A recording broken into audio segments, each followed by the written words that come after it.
O entrevistado ao longo do vídeo revela falta de discernimento e falta de inserção social no seu diálogo. Não é aconselhado a pessoas sensíveis ou menores de idade. O objetivo deste vídeo é conhecermos o presente e o passado da vida de um dos assassinos de Pablo Escobar como forma de estudo ou entretenimento. Por isso pedimos ao telespectador discernimento e consciência. Alteramos ou cortamos palavras impactantes para nos enquadrarmos dentro das regras da comunidade do YouTube.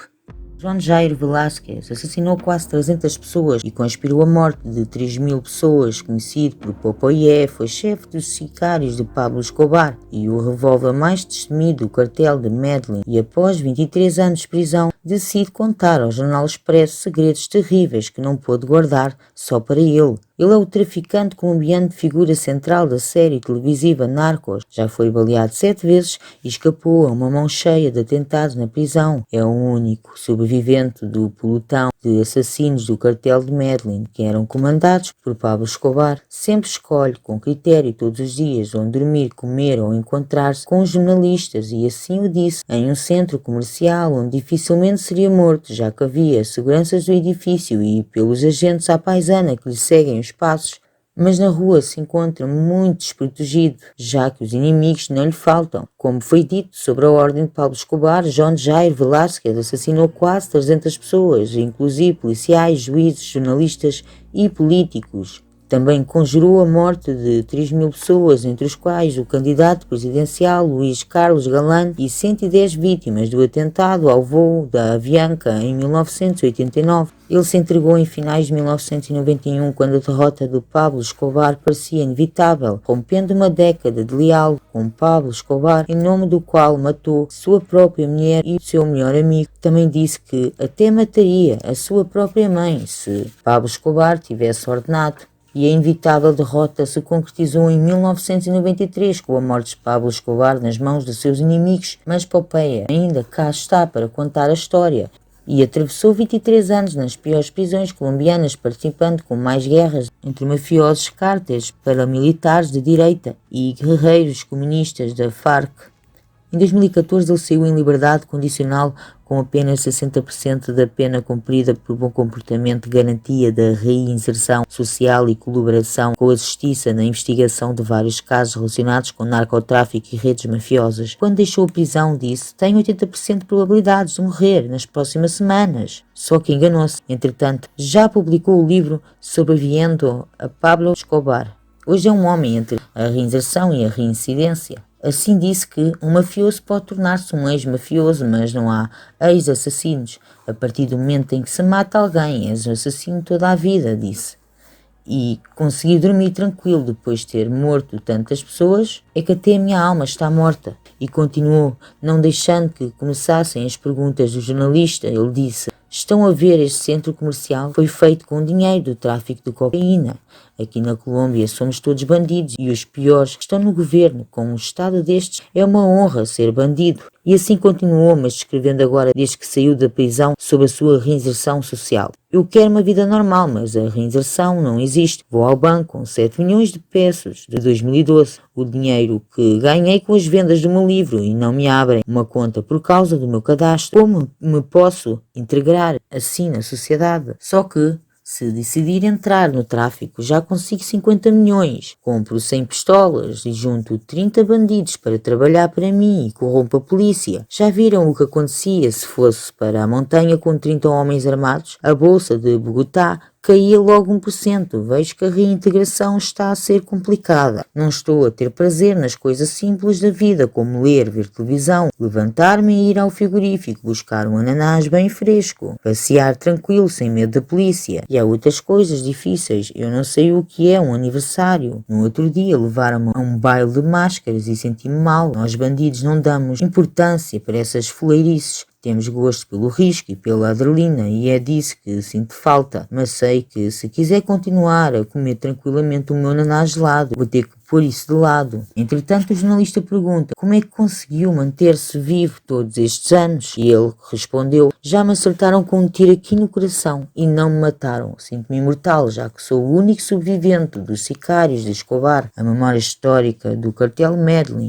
Acho que o que me manteve vivo foi a disciplina. Não conheço um bandido que não saiba matar. Matar é fácil. Também não há bandidos que não sejam corajosos." mas há poucos bandidos disciplinados, por isso é que o patrão de Pablo Escobar se manteve 16 anos no poder. Hoje um bandido só dura 4 a 5 anos por causa das tecnologias, mas também pela falta de disciplina. Eu não cometo imprudência, sou leal, honesto e honrado. É a única maneira de sobreviver. Perguntou o jornalista como entrou no mundo do crime. Tinha 12 anos quando já era o maior traficante de marihuana do meu bairro. Metia erva nos turbos da bicicleta e fazia a distribuição por Itagui, onde cresci. Mas não era por dinheiro, porque eu sou de classe média alta. Era pela adrenalina. Sempre roubei chocolates nos supermercados e nunca me apanharam. Tornei-me o chefe do cartel das guloseimas lá do sítio, disse, enquanto ria. Até que surgiu Pablo Escobar e os chocolates transformaram-se em pó. Entretanto, falta falar que antes de Pablo Escobar eu passei pela Marinha.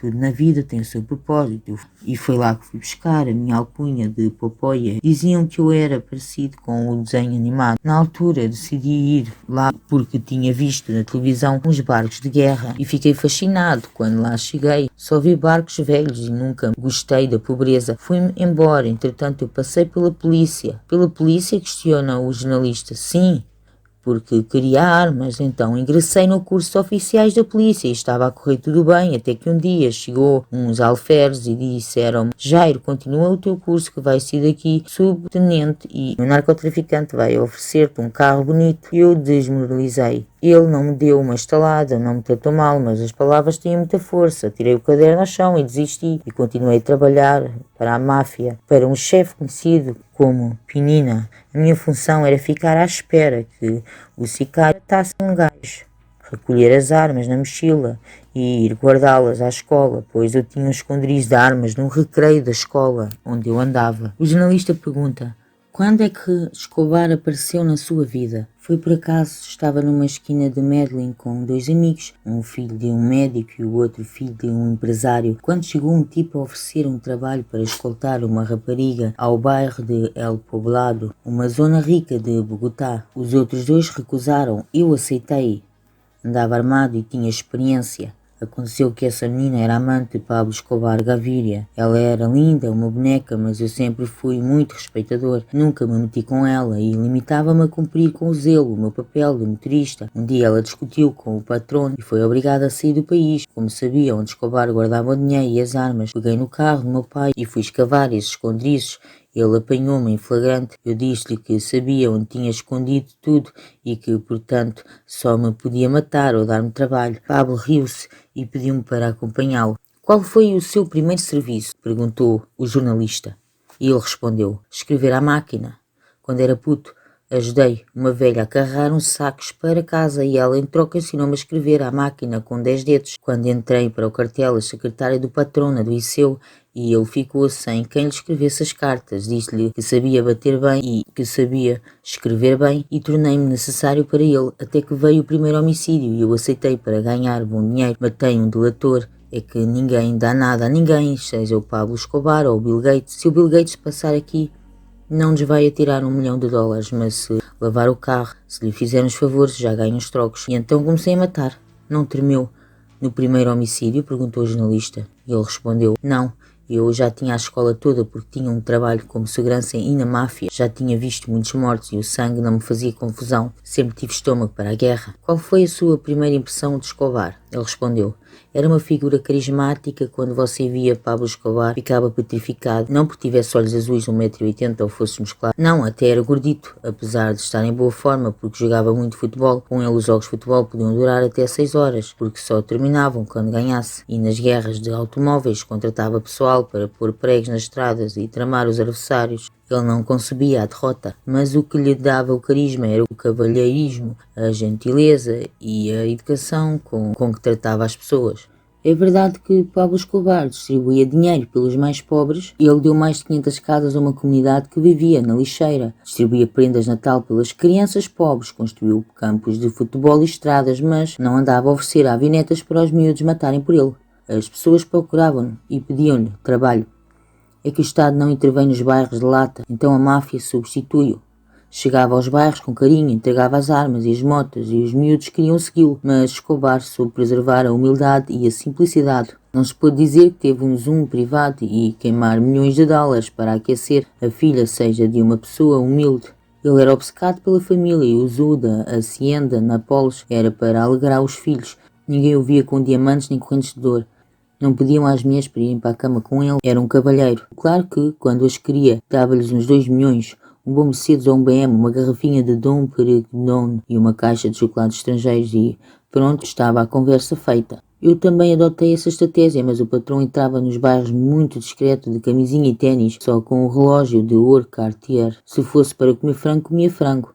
Se fosse preciso, ainda arrancava um pedaço com a mão e passava ao amigo. Era um bacana, por isso todos queriam trabalhar com ele. Agora, isso de queimar dinheiro é outra história. E porquê? Perguntou o jornalista. Porque não acredito que o patrão o fizesse. O filho dele contou essa história, mas eu não acredito. É que queimar dinheiro dá azar, não se faz. Se tiver 10 milhões pode guardá-lo, dar a alguém ou pagar a um sicário para matar um inimigo. Mas o dinheiro não se queima. Escobar consumia cocaína ou só traficava? Perguntou o jornalista. Ele respondeu nada. Aliás, o único chefe que era cocainómano era o Carlos Heder. Tanto que matou um dos nossos rapazes que acabámos por entregá-lo às autoridades para ser extraditado para os Estados Unidos. O patrão dizia que neste negócio não se podia consumir, que era para os gringos americanos. Ele bebia meia cervejinha Eiken e fumava um charro de marihuana e nunca diante dos filhos. Ele nunca foi desses de se embebedar, fazer apostas excêntricas ou de com amigos e acabar aos tiros. A guerra arrebentou quando Escobar entrou na política. Por que é que ele quis entrar no Senado e não se deixou ficar pelo tráfico? Perguntou o jornalista. Respondeu que Escobar tinha pavor à extradição e andava à procura de imunidade parlamentar, por isso, a partir de 1981, meteu-se no neoliberalismo e acabou por chegar ao Congresso. Daí queria passar ao Senado e então já não o podiam prender. Mas o presidente Belisário Betancur Quartas, com quem o patrão tinha um acordo, tariu e aceitou Rodrigues Lara como ministro da Justiça. Lara começou a investigar o passado de Escobar e conseguiu expulsá-lo do Parlamento. Alberto Santofimio Botero, outro político, agarrou no patrono e tentou relançá-lo, mas já era demasiado tarde. Um homem que andava a dar casas e dinheiro às mãos cheias era perigoso para o poder instituído. Foi então que Escobar assassinou Rodrigo Lara e teve de fugir para o Panamá e depois para Nicarágua. Quando regressou em 1984 começou a guerra contra o Estado depois de uma conferência de 80 narcotraficantes que escolheram Escobar como líder no movimento contra a extradição. Mas eu costumo dizer uma coisa muito polémica. Escobar também tinha patrão.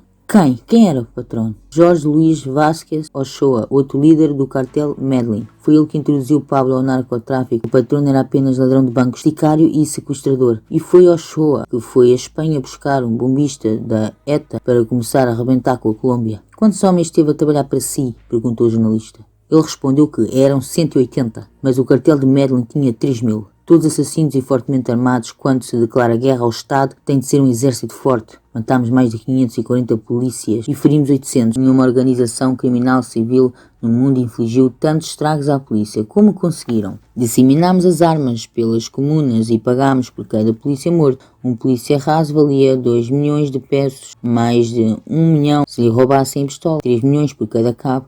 4 milhões por sargento, um tenente valia 5 milhões, um capitão chegava a 10, 20 milhões pelos majores, 50 milhões pelo tenente-coronel, 100 milhões por coronel e 1.000 milhões por um general. Chegámos ao coronel Valdemar Franklin Quintero, comandante da polícia Antioquia. E nesta altura era muito dinheiro, a Lotaria Nacional dava 80 milhões e uma boa casa em Medellín não custava mais de 15. Com essa tabela devo ter ganho muito dinheiro? Sim.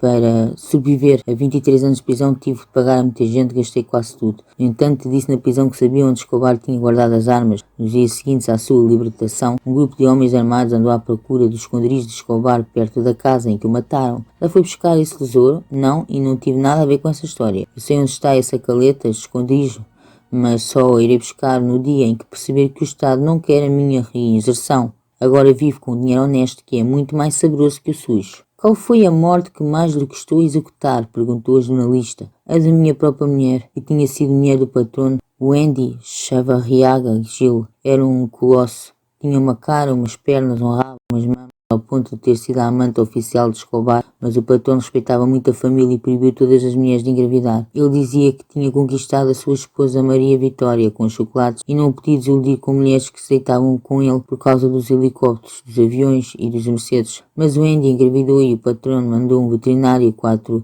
rapazes para a capturarem e fizeram-lhe o aborto à força. Desde então ela ficou com um ódio visceral a Escobar. Mais tarde, encontrei-a na rua e acordei na cama dela, apaixonei-me loucamente. Eu era sicário e ela era mulher de traficante. E por ciúmes que Escobar lhe pediu para que a matasse? Não. Eu dava muito bem com o patrão e contei-lhe. Eu disse-lhe para ter cuidado, que me tinha metido numa coisa muito delicada. Como estávamos já em plena guerra, o patrão começou a investigar e descobriu que o Andy andava a conversar com os investigadores que andava atrás. Mostrou-me a gravação e disse-lhe que sim, que tinha razão, que ele era um homem da máfia, que era leal e que ia tratar do assunto. Nessa altura já ele tinha outro sicário pronto para me matar caso eu o defendesse. Então combinei com ela num restaurante e enviei 5 sicários para assassiná-la. Liguei-lhe de uma cabine com vista para o restaurante. Ela atendeu junto à porta principal e os assassinos despejaram uma ranjada de tiros sobre ela. Pelo telefone eu só ouvi: Wendy? Sim? Pup, pup, pup, pup. Esperei que os sicários saíssem e passei pela porta do restaurante para vê-la morta numa poça de sangue. Nesse momento senti ódio por ela por me ter traído. Amor, felicidade por ter servido o patrão, tristeza por perdê-la. Eu amava com todas as minhas forças a minha alma e isso é o melhor. Matá-la amando-a. É uma sensação que nenhuma droga do mundo consegue dar. Só um homem da guerra consegue aguentar uma estocada dessas. Na guerra um homem torna-se mais forte? Perguntou o jornalista. É uma bola de neve, respondeu. Um avalanche, cada dia que passa nos tornamos mais fortes. Até que um dia em que cortejamos uma pessoa e vamos almoçar tranquilos, nunca lhe passou pela cabeça dizer que não ao seu patrão? Perguntou o jornalista. Respondeu ele que não, nunca. Eu era seu sócio, era seu empregado. Eu respondi-lhe, com certeza senhor, claro que sim meu senhor. Teria matado a minha própria mãe se ele tivesse pedido para fazê-lo. E se Escobar ressuscitasse, voltaria a matar por ele? Perguntou. Se o Estado me continuasse a perseguir, respondeu. Acho que sim, acho que o faria. Por que não? Pelo menos lutaria por uma bandeira. O jornalista perguntou como era o ambiente no cadastral, a prisão que Escobar construiu para o seu próprio cativeiro. Ele respondeu, isso era uma guerra. Tinha uma discoteca e estavam mulheres do programa. Controlávamos a máfia e matávamos gente lá dentro, mesmo com um cordão do exército em redor da prisão. O patrão instalou um cabo aéreo com 5 km que usava para comunicar com a máfia, com os sicários e com quem queria. Ele era muito inteligente. Os esquemas saíam todos da cabeça dele? Perguntou o jornalista. Sim, respondeu todos. O sistema da Coreia era genial. Íamos com um envelope para um centro comercial e a carta era passada de mão em mão umas 12 vezes. Chegava a mim e ia disfarçado de mulher na minha Renault 4L até casa do Arete, que ficava no centro e controlava todas as comunicações do cartel. Se ele tivesse uma toalha amarela estendida na varanda, podia subir. Se não tivesse a toalha, a operação abortava. Quando esteve mais perto da morte? Perguntou o jornalista. Ele respondeu, uma operação arriscada em que me atingiram numa artéria aqui no braço. Perdi os sentidos e ia morrer ali se o meu patrão não tivesse resgatado de helicóptero, arriscando meios e vidas. A seguir à família eram os sicários que Escobar mais amava. Chegou a matar narcotraficantes para proteger os seus assassinos. Quando estava em casa em convalescência, foi visitar-me. Aí descobri que não tinha patrão, mas sim um amigo. Como analisa o mundo do crime atualmente? É muito diferente do que era no seu tempo? Perguntou o jornalista. E ele respondeu, dizem que o narcotráfico acabou com a morte de Escobar, mas foi aí que começou. Noutros moldes, claro. Hoje há mais traficantes e ainda mais riscos de Escobar e continua a haver muita máfia na Colômbia. Esta sociedade está doente e tanta violência, está cheia de sangue. Medellín, por exemplo, construída sobre um cemitério, quando passa de carro, lembra-se que há mortes abaixo das estradas, dos passeios, nos jardins das casas, por todo o lado. Cartéis, bandos criminosos, EPL, ELN, FARC, parlamentares, M19. Já viu quantos bandidos há neste país? Quantas mortes houve? No geral, acho que o submundo mais cobarde. Veja o El Chapo Guzmán. Quantos políticos e polícias matou? Quase nada. E nem falo dos jihadistas que matam franceses que estão a dançar. Isto é muito fácil e cobarde. E digo-lhes, senhores jihadistas, só querem guerra contra o exército francês, matem o presidente Hollande. Matem uma alta patente do exército e se quiserem ser bandidos de verdade, enfrentem um Estado poderoso como nós fizemos. Mas vocês preferem matar inocentes? Sim, matámos muitos. E foi a partir do momento que começámos a matar civis e encurralámos o Estado. No outro dia encontrei um homem a quem matámos o pai, a mãe e o irmão. Ele dizia-me, Popoia, por que o fizeram? Eles eram tão bons. Eu disse-lhe que o matámos exatamente por isso, por serem bons. Imagino o que pensa um político ou um polícia. Quando morre alguém comum com uma profissão digna, se eles fazem isto aos bons, imagino o que nos vão fazer a nós. Numa guerra de 99% de vítimas são inocentes. Se não for assim, qualquer pessoa que se alista numa milícia ia matar bandidos. O que pensa fazer daqui adiante? Perguntou o jornalista. Penso lançar o meu filme A Minha série ou um videojogo. Eu sou o único sicário que sobreviveu o tempo suficiente para entrar no seu próprio filme. Eu sou o mais famoso no México que El Chapo. Também quero escrever outro livro. Desta feita um romance. Vou chamar-lhe Parque dos Malditos. E vou falar sobre todos os crimes que ocorreram numa prisão que vai agora ser demolida e transformada num parque. Nesse romance tenciono revelar muitos segredos do submundo. Vai ser o manual do crime. Se me quiserem parar, estou aberto a negociações. Começo por 40 milhões de dólares. Quando espera morrer? Perguntou o jornalista. Não sei. Pode ser amanhã, como morrer velho. Siga em frente. Mas já sei o que vou escrever no túmulo. Pablo Escobar criou uma lápide que dissesse: fui o que sempre quis ser, um bandido. A família não lhe cumpriu o desejo. Eu nunca roubei nada. Patrono, mas levar-lhe esta ideia, no meu túmulo vai poder ler-se: fui o que sempre quis, bandido.